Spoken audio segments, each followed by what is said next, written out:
नमस्कार, मैं ऋचा सिंह और आप देख रहे हैं सी न्यूज़ भारत। वक्त हो चुका है अलीगढ़ बुलेटिन का। अलीगढ़ बुलेटिन में आपको बताएंगे कि चोरी के इल्जाम में थाने में बंद युवक की पुलिस कस्टडी में हुई मौत। वहीं थाना सिविल लाइन क्षेत्र के अंतर्गत संदिग्ध परिस्थितियों में आग लगने से लाखों का सामान जलकर हुआ खाक। और साथ ही थाना खैर क्षेत्र के गांव सुजानपुर में महिला के साथ गांव के लोगों ने किया दुष्कर्म करने की कोशिश। शिकायत लेकर महिला पहुंची एसएसपी दफ्तर।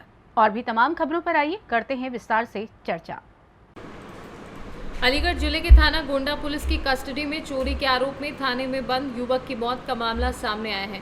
पुलिस कस्टडी में युवक की मौत के बाद परिजनों ने पुलिस पर अपने बेटे को जबरन चोरी के जुर्म में फंसाए जाने के साथ ही उसकी हत्या किए जाने का आरोप लगाया है। चोरी के इल्जाम में थाने में बंद युवक की पुलिस कस्टडी में मौत की सूचना मिलते ही पुलिस महकमे में हड़कंप मच गया है। आनन फानन में पुलिस के आला अधिकारी वारदात स्थल मौके पर पहुंच गए हैं और मामले की जांच पड़ताल करते हुए तफ्तीश में जुटे हुए हैं। तो वही बताया जा रहा है कि जिस युवक को थाना गोंडा पुलिस के द्वारा चोरी के इल्जाम में गिरफ्तार किया गया था, पुलिस उसको जेल भेजे जाने के लिए न्यायालय में लेकर पहुंची थी, जहां कोर्ट ने पेशी के दौरान युवक का स्वास्थ्य खराब होने के चलते जेल भेजने से इनकार कर दिया था। मेरा नाम। कहाँ रहती हैं आप? मजीपुर रहती हूँ। अच्छा, ये बताइए क्या मामला हुआ था, कौन है? चोरी का मामला हुआ था, नहीं छोटी सी।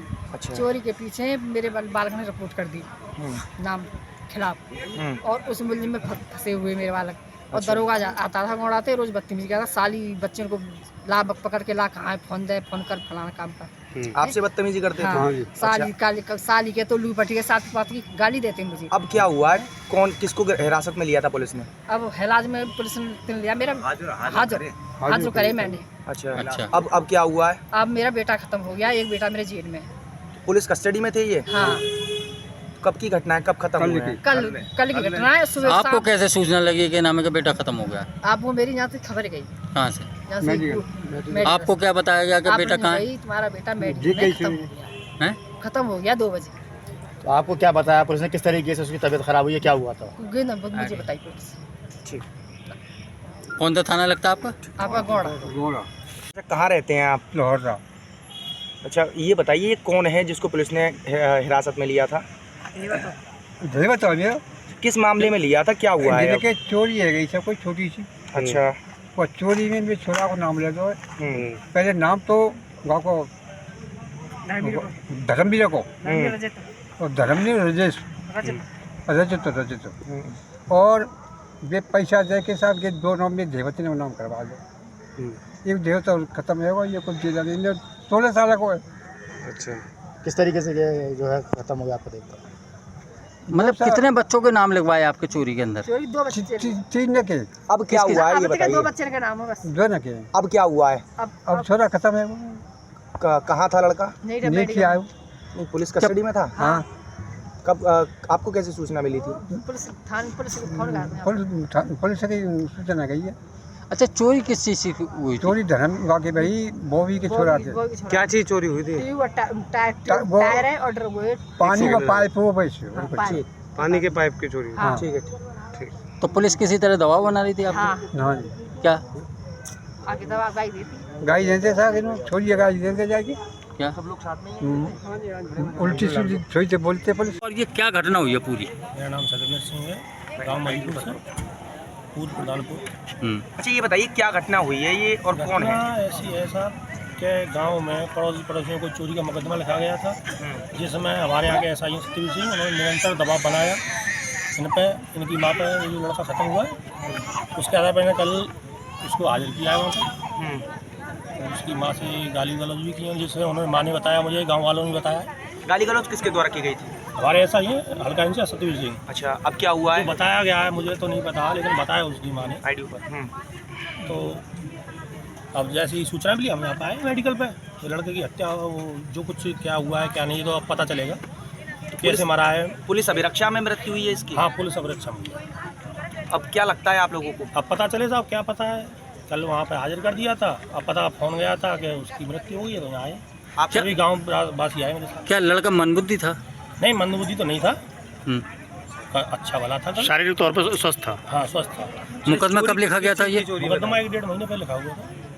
तो क्या ये भाई थे जो? भाई थे, वो छोटा नाबालिग था, वो भी कल ही हाजिर हुआ है। ये निरंतर दबाव के आधार पर हाजिर किया गया। अलीगढ़ से सीनू संवाददाता संजीव शर्मा की रिपोर्ट। अलीगढ़ थाना सिविल लाइन क्षेत्र के अंतर्गत संदिग्ध परिस्थितियों में आग लगने से लाखों का सामान जलकर खाक हो गया। पूरा मामला हमदर्द नगर ए जमालपुर का है, जहां पीड़िता नाजिया पत्नी इमरान ने आरोप लगाते हुए बताया कि 1 साल पूर्व उसका निकाह इमरान के साथ हुआ। मनचली पत्नी स्वर्गीय सफ़ी मोहम्मद के कोई संतान न होने के कारण बचपन से ही पति को लिखा पढ़ी में गोद ले लिया था। विवाह के बाद कुछ दिन ठीक ठाक रहा। मकान प्रॉपर्टी को लेकर सास के भतीजे और उसके खानदान के लोग सास को बहला फुसलाने लगे। सास बहू के बीच में षड्यंत्रकारी लोगों ने संबंध खराब करा दिए। 1 सप्ताह से दोनों पति पत्नी घर छोड़कर किराए के कमरे में गुजर बसर कर रहे थे। पीड़िता के पिता द्वारा दहेज में लाखों रुपए का सामान घर में कमरे में छोड़कर चले आए थे। कई बार शातिर लोगों ने सास द्वारा धमकी दिलाई कि अपना सामान उठाकर ले जाओ, नहीं तो आग लगा देंगे।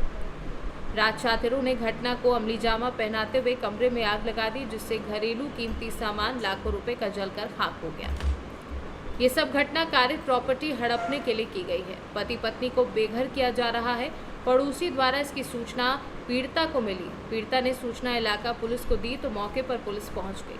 आरोपियों ने पुलिस से सांठगांठ कर बता दिया कि आग शॉर्ट सर्किट से लगी है। पीड़िता ने थाने में तहरीर दी, मगर कोई कार्यवाही नहीं हुई है। पीड़िता उच्च अधिकारियों से मिलने की बात कह रही है। क्या नाम है आपका? जिया। कहाँ रहती हैं? जमालपुर। थाना कौन सा है? Civil line. अच्छा, ये बताइए क्या घटना हुई है, क्या है पूरा मामला? सर क्या नाम है, मेरी सास मुझसे रोज़ाना लड़ती रहती हैं। 1 साल मेरी शादी को हो गया। मुझे कभी भी खुशी नहीं मिली, मतलब जैसे कि एक बहू को मिलती है। उसके बाद में सब इनके फैमिली वालों ने कहा कि तुम अलग रह लो थोड़ी दिन जाके, तो क्या कहते हैं, क्या पता ये सुधर जाएं। मैं अलग रह ली जाके। मैं पहली तारीख को ये कमरा खाली करी हूँ। इसमें मेरा सारा सामान था, मतलब हम सिर्फ खाने पकाने का अपनी मम्मी से सामान लेके गए थे। हमें पता नहीं था, तो हमारी सास बोलती थी कि जो है कमरे में से सामान हटा ले अपना, नहीं तो मैं आग लगवा दूंगी, आग लगा दूंगी तेरे सामान में। हमें ये पता नहीं थी कि अब कल जो है परसों मेरे किराएदार मेरे पास गए थे मुझसे मिलने के लिए, तो वो मुझसे पूछने लगे कि नाजिया तुम अपना सामान हटाओगी कि नहीं। मैंने कहा अभी मेरे पास पैसे नहीं हैं, अभी मैं नहीं ले जा पाऊंगी। ये किसने आग लगाई है? ये आग तो मुझे नहीं कह सकती कि 4 किराएदार हैं यहाँ पर, मेरी सास हैं। अब इन लोगों से पूछिए सर किसने लगाई है, मुझे इंसाफ चाहिए, क्योंकि ये बराबर में रहती हैं। पूरे घर में आग लग गई, इनको भी पता नहीं चला, ऊपर भी किसी को। सास से आपका विवाद है, क्या लगता है आपको, क्या प्रतीक होता है कि किसने सास ने आग लगवाई? या तो इन लोगों की सलाह से लगी है, या इनमें से किसी ने। मेरी सास से इनकी लड़ाई भी हुई थी। अब क्या मैटर है, क्या मरा, ये मुझे नहीं पता, क्योंकि मैंने। कितना सामान जल गया? मेरा TV, fridge, cooler, washing machine और बेड, डबल बेड, अलमारी सब जल गया, कुछ भी नहीं बचा मेरे पास। थाने में तहरीर दी है आपने? जी मैंने दी। किस किस के नाम आरोप लगाया? क्या नाम है, मैंने 4 किराएदार के नाम लिए, अपनी सास का नाम लिया है। तो यही लोग घर में थे, जब इन लोगों को नहीं पता तो मोहल्ले वालों को क्या पता, इसलिए मैं। पुलिस ने कार्रवाई करी है? किसी ने कार्रवाई नहीं करी, सब कह रहे हैं इधर जाओ उधर जाओ, इधर जाओ उधर जाओ। इमरान कहाँ रहते हैं? जमालपुर। थाना कौन सा है? Civil line. अच्छा, ये बताइए क्या घटना हुई है आपके साथ? जी सर, मेरे साथ मेरे मकान में आग लग चुकी है और रात को 1-1:30 बजे करीब आग लगी है और मेरे को पता चला 3 बजे करीब। क्या पता चला? कि मेरे घर में आग लग चुकी है। हाँ। और दूसरी बात ये है सर, किन लोगों ने लगाई है आग? जी 4 जने लगाई आग। कौन कौन है? जी 3 किराएदार हैं, एक हमारी माँ है। हाँ। मुझे पूरा यकीन है, इसलिए मैं थाना में अर्जी करी है। आपकी माँ से क्या रंजिश है आपकी, क्या है? मेरी माँ, मुझे गोद लिया गया था। हाँ। और मेरी प्रॉपर्टी के चक्कर में मेरी माँ का कान भरे गए और इसी चक्कर में आग लगी है। कौन लोग हैं जो आपके साथ षड्यंत्र रच रहे हैं, आग लगाई गई है? जी मेरे देवर के भैया हैं, जो इनके देवर के लड़के हैं, उनके और किराएदार हैं और मेरी माँ है। यही चक्कर में आग लगाई गई है ताकि मैं इस घर से बेघर हो जाऊँ और मुझे बाहर निकल गया है। क्या जल रहा है? जी मेरा सबरा सामान जल चुका है दहेज का। लगभग कितने का नुकसान हुआ? कम से कम 2.5-3 लाख का। 2.5-3 लाख का नुकसान। क्या थाने में तहरीर दी आपने? जी थाने में तहरीर दी, कोई सुनवाई नहीं हुई। मुकदमा दर्ज नहीं हुआ है अभी? नहीं, अभी मुकदमा दर्ज नहीं हुआ। आते हैं, देख के चले जाते हैं। क्या चाहते हैं? जी मैं तो ये सामान वापसी चाहता हूँ, जलाए। कार्रवाई होनी चाहिए। जी कार्रवाई होनी चाहिए। अलीगढ़ से सी न्यूज़ संवाददाता संजीव शर्मा की रिपोर्ट। पूरा मामला तहसील कोल क्षेत्र के हैदर नगर ननाऊ पुल स्थित सिंचाई विभाग की जमीन का है, जहां एक व्यक्ति द्वारा भूमाफियाओं की शिकायत की गई है। उसका कहना है कि सिंचाई विभाग की करोड़ों की संपत्ति पर एक व्यक्ति द्वारा अवैध कब्जा किया है और अवैध रूप से व्यापार किया जा रहा है, जिसकी शिकायत पर संज्ञान लेते हुए सिंचाई विभाग के अधिकारियों ने 8 दिन के अंदर जमीन को खाली कराने का आश्वासन दिया है। वहीं सिंचाई विभाग के अधिशासी अभियंता पवन कुमार ने जानकारी देते हुए बताया कि सिंचाई विभाग की जमीन है, उस पर कोई व्यक्ति अस्थायी रूप से रह रहा है, उसको हटवाया जा रहा है क्योंकि अतिक्रमण काफ़ी समय से है और मेरे पास शिकायत आई है। स्थायी अतिक्रमण है, कोर्ट में केस था, जो केस वो हार चुका है, उसको हटवाया जा रहा है। ठाकुर के नाम से आए थे। सिंचाई विभाग की जमीन पर अवैध कब्जे का क्या प्रकरण है? अवैध कब्जे का प्रकरण नहीं है, वो हमारी ज़मीन है, उसमें कोई आदमी अस्थायी रूप से रह रहा है, उसको हटवाया जा रहा है वहाँ से। तो सर कब से वो जो है उसका अतिक्रमण था? अतिक्रमण काफ़ी समय से था, इन्होंने एप्लीकेशन दिया, उस पर कार्रवाई की जाए। किस तरीके का मामला निकल गया? अस्थायी अतिक्रमण है, कोर्ट में केस था, कोर्ट में वो हार गया है, तो उसको हटाया गया। तो कितनी संपत्ति होगी सर? ये जानकारी। क्या नाम है आपका और किस मामले की शिकायत लेकर के आज सिंचाई वापस आए हो? मैं राजीव ठाकुर, मैं एक सरकारी ज़मीन की पर्ची के लिए आया था यहाँ।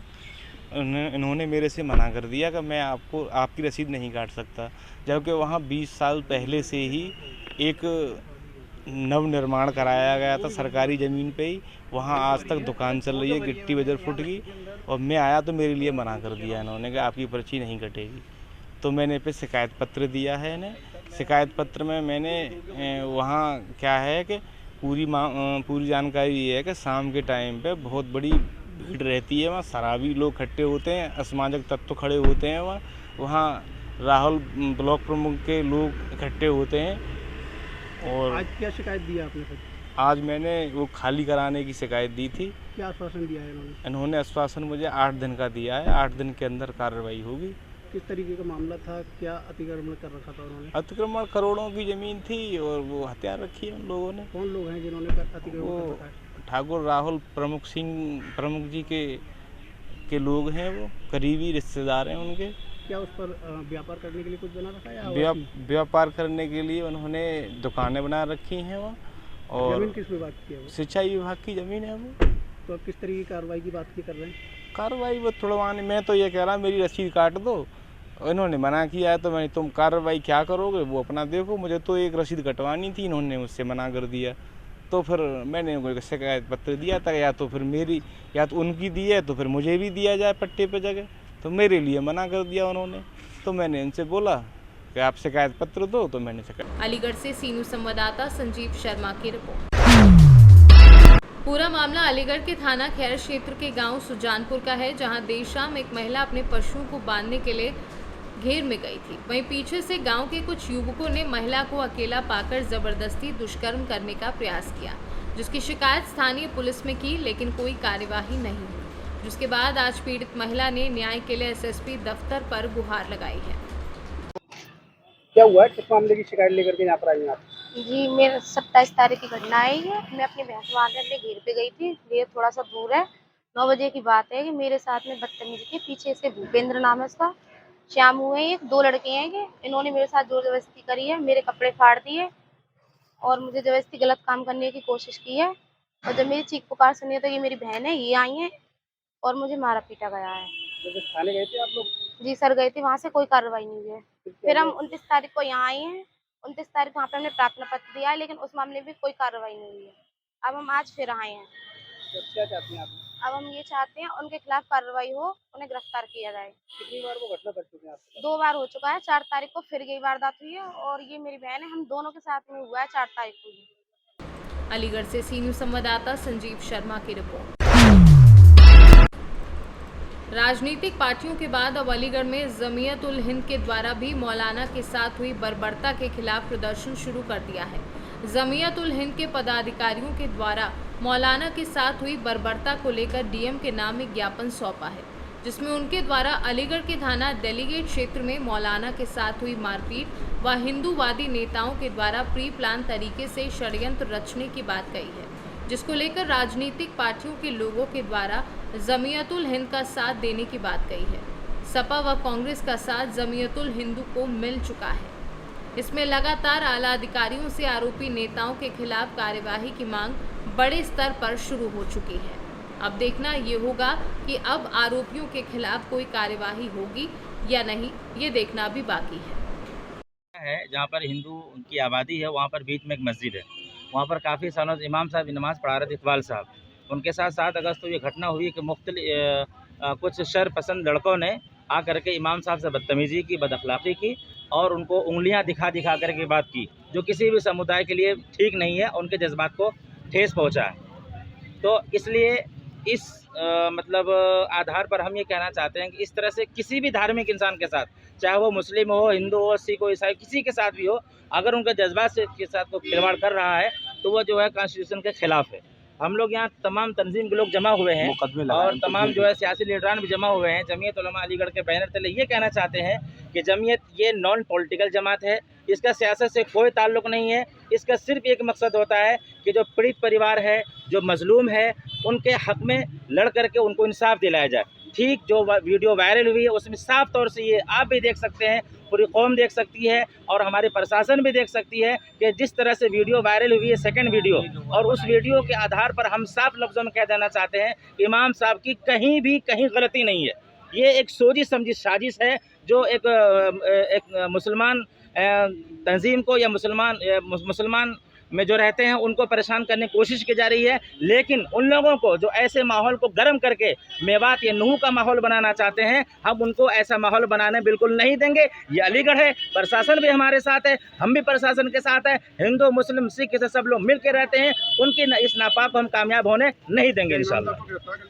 जी, इमाम साहब को 7 तारीख गिरफ्तार कर लिया गया था और हम आपके माध्यम से बात पहुंचा देना चाहते हैं, अगर कोई ऐरू गैरू नत्तु खेरू अगर हमारे पुलिस प्रशासन को रिपोर्ट दे दे फलां आदमी ने ऐसा किया, तो क्या उनकी जिम्मेदारी ये नहीं होती है कि वो जांच कराएं? बिना जांच के जो है उन पर FIR हो गई, उनको केस कर दिया गया, उनको जेल भेज दिया गया। इसीलिए मैं चाहता हूं अब इस तरह से बिना रिपोर्ट के इंक्वायरी के जेल भेजना ठीक नहीं है। जिस तरह से बिना रिपोर्ट के आपने जेल भेजा है, उसी तरह से अगर आप वाकई में कानून के पाबंद हैं तो आप बिना रिपोर्ट के हुए उनको बाहर करें। अगला कदम क्या रहेगा? अगला कदम हमारा ये रहेगा, हमने ज्ञापन में 3 दिन का टाइम दिया है। अगर 3 दिन के अंदर ये कार्रवाई मुकम्मल नहीं हुई और अलीगढ़ के माहौल को ख़राब करने की कोशिश करने वालों पर कार्यबंद नहीं लगाया गया तो हम कुछ भी कदम उठा सकते हैं, जिसके लिए जिम्मेदार हमारे अलीगढ़ के अधिकारी होंगे। किस मामले को लेकर आज ज्ञापन दिया गया? अलीगढ़ में क्लाट मस्जिद के इमाम साहब को उन पर बेबुनियाद झूठे आरोप लगाकर एक मनोहर कहानी लेकर के पुलिस के पास कुछ तथाकथित गुंडे मवाली वो जाते हैं और उनके कहने के अनुसार पुलिस तत्काल त्वरित कार्रवाई करते हुए मुकदमा पंजीकृत करती है और संगीन धारा, धर्म परिवर्तन जैसी संगीन धारा को मैं मुकदमा दर्ज करके और इमाम साहब को जेल भेज देती। मैं कहना चाहता हूँ ये पुलिस को हो क्या गया है, ये प्रशासन को हो क्या गया है। कुछ लोग जिनका बैकग्राउंड आपको पता है, वो लोग जाते हैं और अनर्गल बेबुनियाद आरोप एक इमाम साहब जैसी शख्सियत जिसको पूरा मुस्लिम समाज इमाम साहब के पीछे खड़ा होता है, उन शख्सियत के लिए कहता है और आप ऐसी कार्रवाई करते हैं। मैं कहना चाहता हूँ इसी को लेकर के पूरे मुस्लिम समाज के लोग, तमाम तरह के मुस्लिम संगठन आज यहाँ आए थे और हमने साफ कर दिया है कि आप इमाम साहब को बाइज्जत तत्काल बरी कराएं, क्योंकि जो आरोप, जो संगीन धाराएं लगाई गई हैं वो बेबुनियाद हैं, वो झूठी हैं और जिन पाखंडियों ने ये झूठा मुकदमा उन पर दर्ज कराया है उन पर NSA लगाया जाए, उनके घरों पर बुलडोजर चलाया जाए। जो अलीगढ़ के अमन और शांति को तबाह करना चाहते हैं, उनकी नीयत क्या है, उस नीयत की जांच होनी चाहिए। आखिर उन लोगों ने जाकर के इमाम साहब के पास कुछ महिलाओं को ले जा करके और इस तरह की कहानी बना करके इमाम साहब को जेल क्यों भिजवाया? ये बार बार हो रहा है। क्या शहर का माहौल बिगाड़ने का प्रयास ये हो रहा है। जैसे ही नाम पूछ करके, नाम देख करके आप कार्रवाई करते हो पुलिस, आप जांच क्यों नहीं करते? आपको नहीं पता कि एक कहानी लेकर के कोई आया तो आप कम से कम प्राइमरी जांच करो एफआईआर, लेकिन तत्काल कार्रवाई होती है, तत्काल मुकदमा होता है अगर वो मुस्लिम समाज का है। और यहाँ तो इमाम साहब की बात है। हम अभी देखिए आप स्टेट बैंक के प्रकरण में क्या हुआ। स्टेट बैंक के प्रकरण में 20-22 लड़कों का नाम था जो मुस्लिम समुदाय के थे, जिसमें 5 नेम्ड थे और बाकी अज्ञात में। सबके खिलाफ 395, 384, 307 लगा दिया गया। 10 दिन में पुलिस को हटाना पड़ा। आखिर वो बच्चों को कितना परेशान होना पड़ा। मैं कहना चाहता हूँ ये इंसाफ का मामला है और अदल और इंसाफ के साथ हम कभी समझौता मुस्लिम समाज नहीं करेगा। मुस्लिम समाज अमन और शांति का पैगाम लेकर चलता है और अलीगढ़ के अमन और शांति के लिए मुस्लिम समाज हमेशा खड़ा रहा है। और ये जो लोग अलीगढ़ को दंगे की आग में झोंकना चाहते हैं, इनको चिन्हित करके पुलिस प्रशासन तत्काल कार्रवाई करे, क्योंकि अलीगढ़ के लिए ये बहुत ही ज़रूरी है। क्योंकि ये साफ दिख रहा है कि इमाम साहब को फंसाया गया है। वीडियो देखिए, क्या पुलिस प्रशासन वीडियो नहीं देख रहा कि किस तरह से महिला को सामने, महिला तो मोहरा है, करने वाले तो दूसरे हैं। ये कार्रवाई अगर नहीं हुई तो मुस्लिम समाज 3 दिन का वक्त दिया गया है। मुस्लिम समाज भी जो लोकतांत्रिक विकल्प होगा उसका इस्तेमाल करेगा और अपने हक और हुकूक के लिए लड़ेगा। जांच से पहले जेल कैसे भेज दिया उसको, कैसे भेजा? फौरन वो लोग गिरफ्तार होने चाहिए। अगर गिरफ्तार नहीं होते डिस्ट्रिक्ट एडमिनिस्ट्रेशन का भी इसमें हाथ है। फिर शहर का माहौल बिगड़ा है, इसकी जिम्मेदारी सिर्फ डिस्ट्रिक्ट एडमिनिस्ट्रेशन की होगी। फौरन वो गिरफ्तार होने चाहिए और मौलाना छूटने चाहिए। और क्या किया जा रहा है? आप एक मस्जिद में मौलाना नमाज पढ़ाता है, उसे आप मारते हैं और उसे जेल भेजते हैं। और यहाँ के एडीएम साहब ये कहते हैं कि वो जांच होगी। जांच से पहले भेज कैसे दिया आपने? ये नहीं चलेगा, अलीगढ़ में नहीं चलेगा। क्यों नहीं माहौल खराब? जब आप किसी को मारोगे और जेल भेजोगे, हमारी बात को नहीं सुना जाएगा तो माहौल क्या अच्छा होगा? क्या अच्छे दिन आएंगे? ये ठीक नहीं हो रहा। किसको जिम्मेदार मानते हैं आप? एडमिनिस्ट्रेशन को चाहिए कि फ़ौरन उनको रहा करें और जो इस तरह के वाक़यात कभी ना हो। जिन लोगों ने ये किया वो गिरफ्तार होने चाहिए। हम उनके साथ हैं। कहीं ना कहीं प्लानिंग करके किया गया था। हाँ, प्लानिंग करा। अरे प्लानिंग नहीं होती तो ऐसे कहीं काम होते हैं? अरे भाई, हमारी कोई जायज़ बात हम कह रहे हैं कि ऐसा अलीगढ़ में नहीं होना चाहिए। अलीगढ़ में कहीं भी, और ख़ाली मौलाना की बात नहीं है, किसी भी धार्मिक आदमी के साथ ये नहीं होना चाहिए। अगर ऐसा होगा तो अलीगढ़ कैसे चलेगा? ठीक है, जुल्म की एक इंतहा होती है, एक इंतहा होती है। आप कब तक इम्तहान लेंगे हमारा? पूरे घटना की वीडियो बना के वायरल भी की गई है, जिसमें बताना चाहते हैं कि उनकी गलती क्या कहना चाहते हैं। आपने देखा हरियाणा में क्या हुआ? एक आदमी ऐलान करता है कि जीजा आ रहा है। अब जीजा की इज्जत कर दो तो मुसीबत, और तमाम मकान 700-800 मकान गिरा दिए। यह ठीक नहीं है। हमारा हिंदू, मुस्लिम, सिख, हम सब भाई हैं, लेकिन ये काम किसका देखने का? एडमिनिस्ट्रेशन का। खराब होता है इन बातों से। भाई, कब तक सब्र से काम लेगा आदमी? कब तक बार हो गया? मुझे उम्मीद है डीएम साहब इस पर एक्शन लेंगे। बिल्कुल करनी चाहिए, वो गिरफ्तार होने चाहिए। एक वीडियो वायरल भी हुआ है, क्या लग रहा है जो वीडियो बना के डाला गया कि मैनिपुलेट किया गया है? नहीं, ये तो जिसने डाला है उसको क्यों नहीं बंद किया? क्या कर रहा है एडमिनिस्ट्रेशन? क्यों नहीं बंद किया उसे? अगर आप बंद नहीं कर रहे तो इसका मतलब आपकी शय है। कौन लोग थे जो मारपीट करने वाले थे?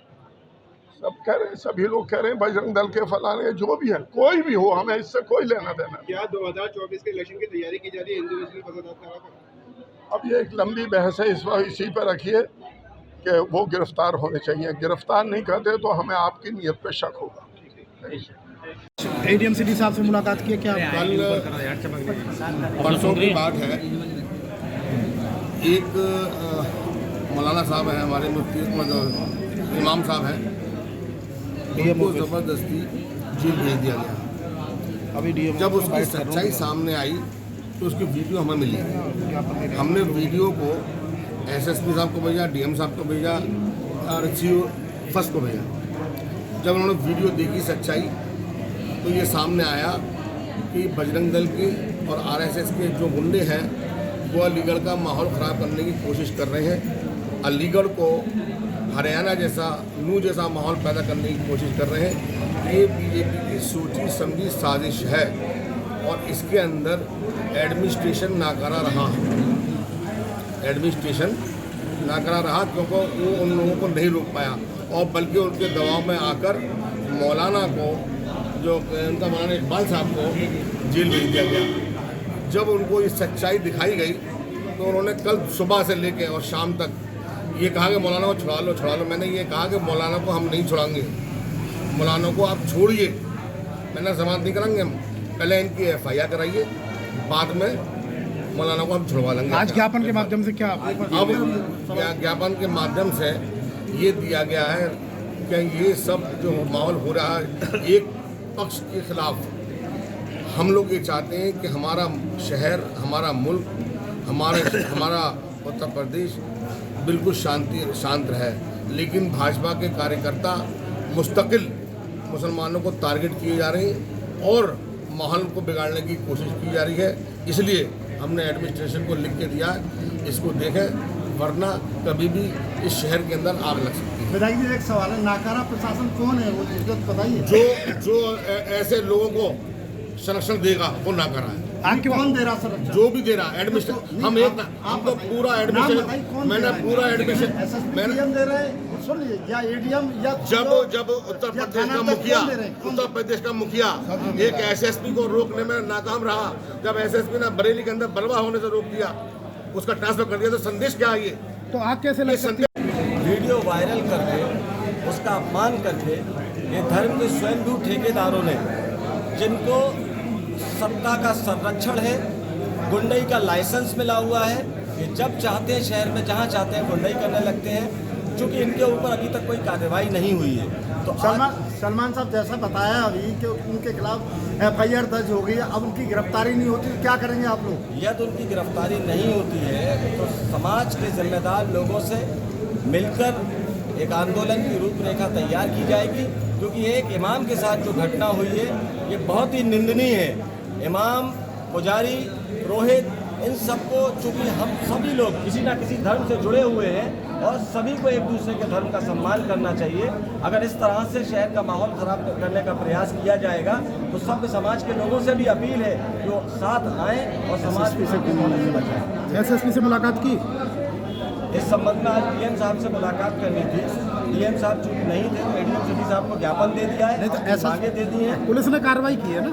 पुलिस ने कार्रवाई की है ना? आप से मुलाकात करेंगे, क्योंकि ADM सिटी साहब ने कहा है कि उनकी रिहाई के लिए और उन पर मुकदमा पंजीकृत कराकर उनको जेल भेजने के लिए जो गुंडे हैं, जो कहीं भी गुंडाई करने लगते हैं, अगर कार्रवाई नहीं होती है तो SSP साहब से ही मुलाकात करेंगे, DIG साहब से ही मुलाकात करेंगे। और लोगों को अगर उसके बाद भी कार्रवाई नहीं होती है, क्योंकि एक घटना बड़ी घटना है, इस घटना से पूरे प्रदेश में संदेश देने का प्रयास किया है, अगर उसके बाद भी कार्रवाई नहीं होती है तो समाज के लोगों को सड़क पर उतरकर साथ लेकर कार्रवाई कराने का नहीं, इससे तो माहौल खराब होगा जब सड़क पर उतरेंगे आप। एक व्यक्ति लगातार जिसको प्रताड़ित किया जा रहा है, एक इमाम के साथ बदतमीजी हुई है, प्रताड़ित करने वाले चंद लोग हैं, माहौल खराब करने की। तो SSP से मिलने, ये बताइए, आप लोग पीड़ित हैं, पीड़ित की मांग को लेकर के आप लोग SSP से क्यों नहीं मिलते? नहीं तो मिलेंगे ना, अगर कार्रवाई नहीं होगी तो मिलेंगे। अलीगढ़ से सीनू संवाददाता संजीव शर्मा की रिपोर्ट। ताले और तालिम के नाम से मशहूर अलीगढ़ पूरे विश्व में विख्यात होता हुआ नजर आ रहा है। अलीगढ़ का ताला राम मंदिर को भेंट किया जाने वाला है। राम मंदिर के लिए बनने वाले ताले को तैयार करने में एक दंपत्ति परिवार 6 महीने से कड़ी मशक्कत के साथ मेहनत करता हुआ नजर आया है। अलीगढ़ की पहचान को कायम रखने में अलीगढ़ में वर्षों से एक दंपत्ति लगा हुआ है। उन्होंने पहले ऑर्डर पर 300 किलो का बड़ा ताला बनाया और अब उससे भी बड़ा 30 किलो की चाबी के साथ 400 किलो का ताला बनाया है। इसे दुनिया का सबसे बड़ा ताला भी कहा जा सकता है। बता दें कि ये 4 कुंटल का ताला है, जिसको बनाने के लिए 1.5 लाख रुपए की लागत लग चुकी है। इस ताले की लंबाई 10 फीट और चौड़ाई 4.5 फीट है और इस ताले की मोटाई 9.5 इंच है। इस ताले को बनाने में 6 महीने का समय लगा है। राम मंदिर को ये ताला भेंट कर पाएं, ऐसा उनकी मंशा है। नाम सत्यप्रकाश शर्मा, पिताजी का नाम भोजराज शर्मा, निवासी ज्वालापुरी, गली नंबर 5, जिला अलीगढ़ का हूँ। शर्मा जी, एक बताइए, जो आपने ताला बनाया, क्या इसका वो है, आकार कितना है, कितने बाई कितने का है और कितना वेट होगा इसमें लगा? ये ताला मेरा 4.5 फीट चौड़ा है और 10 फीट ऊंचा है और 9.5 इंची इसकी मोटाई है। और इसका वेट है इसका 400 किलो का। कब से बना रहे हैं इस ताले को आप? इस ताले को मैंने बनाया है सन 22 में, 6 महीने में तैयार किया था। तो क्या उद्देश्य है आपका इसको बनाने के लिए? इसको बनाने का उद्देश्य ये है कि मेरी भावनाएं थी कि मैं अपनी एक निशानी श्री राम मंदिर के लिए अर्पण करूं, इसलिए मैंने इस ताले को तैयार किया है। नहीं तो एक बताइए, 2022 से आप बना रहे हैं, अभी तक ताला तैयार क्यों नहीं हो पाया? 2022 से ऐसा हुआ है कि मेरा 3-4 बार हार्ट का अटैक पड़ चुके थे, तो डॉक्टर ये रब्बानी साहब हैं मेडिकल के, तो उन्होंने मना कर दिया था मेरा जॉब करने के लिए, इसलिए मैंने इसको तैयार नहीं किया था। कुछ पैसे की शॉर्टेज थी, इसलिए नहीं तैयार हो पाया। नहीं, पैसे की शॉर्टेज थी तो क्या आपने किसी यहाँ जो अलीगढ़ जनपद के किसी अधिकारी से गुहार की हो, किसी नेता से गुहार की हो? हाँ, मैंने ये डीएम साहब थी पहले लेडी सन 22 में, उनसे भी मैंने रिक्वेस्ट की थी, उन्होंने भी मना कर दिया कि हमारे पास कोई मतलब इसका वो नहीं है। और सांसद जी के पास हम कई बार गए, उन्होंने भी मना कर दिया कि अपने घर बैठिए, हमारे पास कोई इसके लिए धनराशि नहीं है।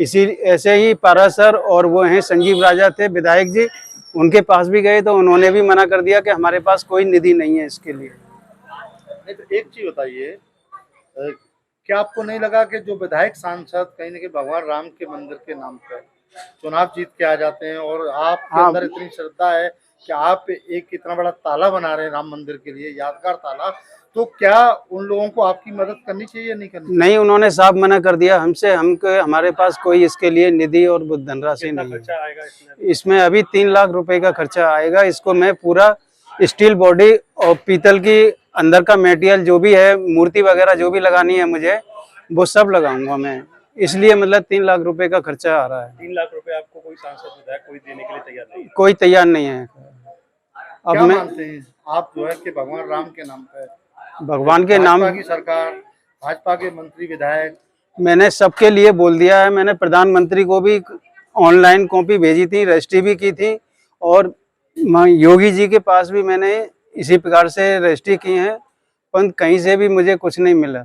और मौर्य जी के हाथ में तो खुद मैं अपने हाथों से पेपर देके आया था, किसी ने भी मतलब कहीं से भी मुझे कोई रिपोर्ट नहीं मिली। क्या नाम है आपका? मेरा नाम रुक्मिणी शर्मा है।